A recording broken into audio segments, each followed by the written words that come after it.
Magandang araw po sa mga kaibigan po natin dyan na Melig Sounds, na ito na po yung paggagawa natin ng 5-layer magnet. Ito po yung kailangan po natin, susukatin muna po natin yung taas ng tiyok. Ayan. At saka po yung kapal. 4 lang po ang buiskol. Yan po yung 5-layer magnet natin. Ito lang po. Maglalagay po tayo ngayon ng kung saan lalagay po natin yung washer. Dapat po kayo may nakahandang kawayan na hindi po dinidikitan ng magnet. Ganito lamang po. Sa mga kababayan po natin dyan, ngayon po ay nagtatanong kung paano magawa. Ganito lang po, yung kawayan po ang ikakalang nyo para po pantay-pantay ngayon po yung allowance ng dinadaanan ng buiskol. Yan lamang po. At sa mga kaibigan po natin dyan, kung ngayon lang po nadaan sa mga cellphone nyo ang International Master Speaker and Band Torchiwi, subscribe po agad para po updated po kayo. Ayan, ito lang po, napakadali lang po yung paggagawang ganito, kung saan po ay may madaling mahirap po kasi nga po yung ating magnet po ay may magnet sa company po kasi wala pa pong magnet. Ito po. At simple lang po yung paggagawa natin at talaga naman pong kung kayo po ang gagawa mas nakakaminos po dahil nga po nagmamahalan ng mga speaker ngayon dahil sa mahal po ng mga bilihin. Ayan, kaya po tutok lamang po para po sa inyo to. At ito po ay kailangan natin ibahagi sa mga kaibigan po natin dyan kung saan po ay nagagastusan. At talaga naman pong kumakalat ng maraming magnet ng pinakauna nakaimbento ng maraming magnet si International Master Speaker and Band Torchiwi. Ayan, marami pa po tayong kasunod kaya po subscribe agad at meron po tayong tutorial kung saan po yung paggagawa ng The Big One. Ayan po. At saka po mga amplifier na talaga naman pong pinalalakas namin yung aming aparato kung saan po ay mag-i-enjoy po ang lahat. Na ito po. Ganito lamang po yung paggagawa ninyo. Yan, kawayan lamang po. Tapos po na lalagyan natin ng epoxy. Dapat po sakto lang yung kapal ng kawayan paglagay po ng washer. Yan po. Lalagyan po niyo yan. Kailangan po hindi po dapat na maigi yung kawayan sa pinaka-point ng speaker. Kasi nga po, pag tinanggal na po, mahirap pong tanggalin. Dapat po igaunti lamang. Dus lang po ang nakalubog sa ilalim. Ito lang po. At ngayon po ay lalapad na natin at sa mga ayan po, ito po yung epoxy na kung saan po ay ganito lang po ang napakaganda at napakadikit. Ilalagay na po natin at kung saan po ay dapat po pag kayo naglalagay ng mga epoxy sa ibabaw ninyo sa paggawa ng washer, dapat po halong-halo para po naman matigas na matigas. Ayan. Shoutout mga Paul dyan sa mga kaibigan natin dyan at talaga naman pong sumusubaybay. Maraming pong salamat sa lalo na po sa mga OFW. Ito na po. Ayan. Ayan lang po yung paggawa. Simple lamang. At sa lahat po na subaybay, maraming salamat po. Ito na po yung washer na ilalagay na po natin. Ayan po, ilalagay natin ng epoxy na kung saan ay dapat po ay ipapahid po natin may isang magnet para po ngayon dikit na dikit po yung washer. Ito po ay paggawa lang ng mga kaibigan po natin dyan at taga Iloilo. Siya po pala sa mga taga Iloilo. Ito po ay D15 na 5-layer magnet at kasi nga po nagmamahala na po ng speaker ngayon. Talaga nga po yung grabe po. Ayan, ganito lang po sa mga nagtatanong po, dapat po itatakpan niyo yung butas na kung saan po ay hindi po pasukan ng epoxy para po paglagay nyo ng tornilyo sa kunang housing, dapat po ay hindi po kakalat. Ito lang po. Talagang po simple. Napakadali lamang po yung paggagawa natin na masimple na mahirap. Ayan. Ito na. Lalagyan na po natin ng washer. Ngayon po susukatin natin yung housing. Ganyan po maging itsura. Ayan po. Na kung saan po yung itsura po ng ating 5-layer magnet na D15 4 ang buiskol. At sa mga nagtatanong po kung magkano po, meron po kami labas ngayon na for mags. Ayan, ito po yung epoxy natin.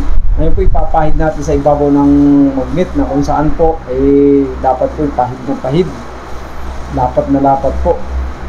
Ayan, simple lang po yung paggagawa natin ito. Ayan. At sa lahat po na sumusubaybay, maraming salamat po. Tutok lang po kayo at yung bago lang po dumaan sa mga cellphone nyo to, subscribe po agad para po kayo hindi mahuli sa mga ilalabas pa po na susuran na speaker. Lahat po ituturo. Kailangan po natin ibahagi yung mga paggagawa ng ganito dahil hindi lang po natin madadala ito sa kabilang buhay. Lahat po kasi po itong dadating po ang araw kung kayo po may mga sound system, may mga sira kayong speaker, ganito lang po ang gagawin. Basta po yung magnet at po bulok na yung housing. Ito lang po yung paggagawa na talaga naman po simpleng mahirap po kasi nga po may magnetic na yung ating magnet. Ang ilalabas at talaga po yung tatandaan, yung ilalapit nyo sa magnet kung hindi kinakapitan ng magnet, aluminum o yan po yung kawayan. Ayan. At sa mga kababayan po natin dyan, ito po, dahil kung titingnan po yung maigi muna yung washer na itakabit nyo. Ang lamang po. Tuloy lang po tayo ha. Ito po, yan, dapat po lalagyan natin maigi ngayon yung washer ng epoxy kung saan po dapat po pag nilagay natin dapat malapat. Ayan.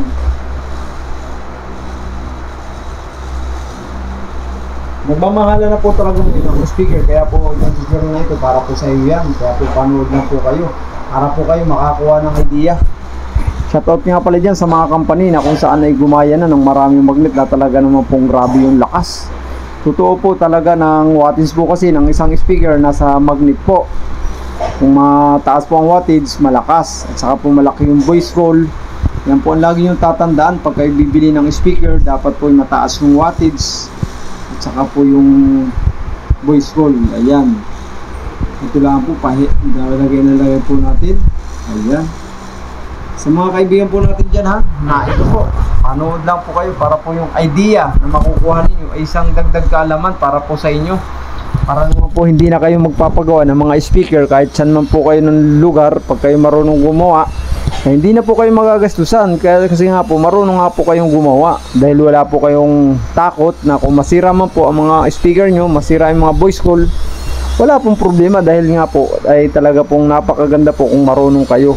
Ito po, simple lang po yung paglalapat natin na talaga na pong ganito lamang po ang paggagawa na simple lang po itong paglalagay. Napakadali lang po. Ayan po, tapos na. Ganyan lamang po ha.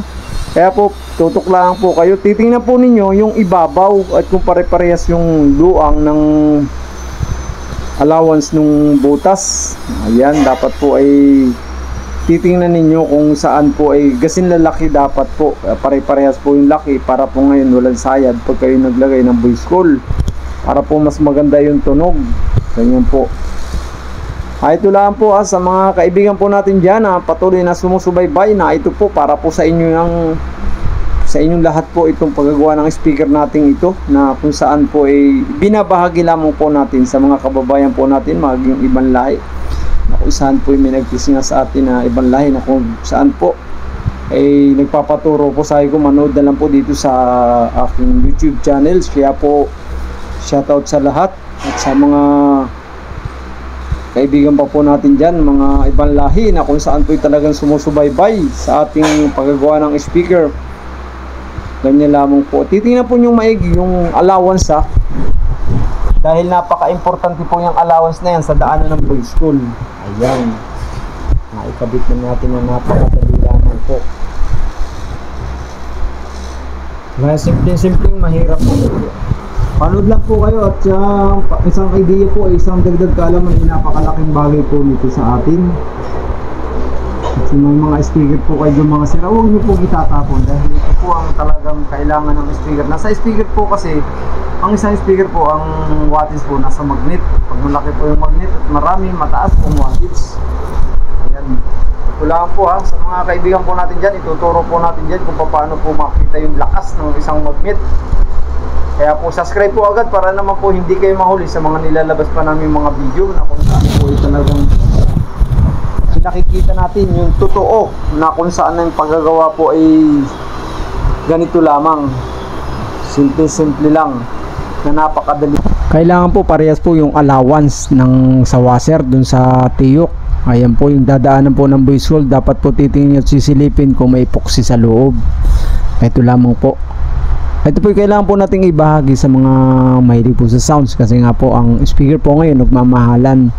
Ito lang po yung paggagawa. Ayan po, medyo mahirap po kasi po may magnet na, yung magnetic na yung ating magnet. Hindi tulad po sa company. Shoutout pala sa mga company dyan na gumaya na ng maraming magnet, dahil po wala pa po sa kanilang magnetic. Ito po may magnet na kasi. Mas maganda po kung walang magnet. Na ito lang po, ang simple lang po na paggagawa nating simpleng mahirap. Ito lang po yung paggagawa ninyo. At lagi po yung tatandaan, kailangan po ay sisilipin po nyo sa ibabaw kung pare-parehas po yung allowance ng dinadaanan ng boy school. Dahil ito po ang kailangan para po hindi ngayon sumasayad yung boy school nyo. At sa lahat po na mahilig sa sounds, na ito lamang po. Ito lang po yung paggagawa natin. Ayan. Ito lang po, kawayan lang po yung ilalagay ninyo na pangkalang kung saan yung saktong-sakto, para po hindi po kayo mahirapan. Kaya hindi, huwag niyo pong ilalagay sa kailaliman. Ayan po, dapat po ay sakto yung laki ng allowance na dinadaanan ng boy school. Dating medyo mahirap po. Kailangan po talaga sakto. Yung silipin po yung kung mayroong pumasok ba pong epoxy sa loob o wala. Ayan, panood lang po kayo para po kayo makakuha ng idea kung saan po paggagawa ninyo. Ganito lang po yung gagawin ninyo. Dahil nagmamahala na po kasi ang mga speaker na binibili diyan sa Raon. Shoutout mga pala dyan sa mga taga Raon at sa mga OFW na sumusubaybay, at sa mga kababayan po natin dyan, shoutout po na ito po ang para sa inyo.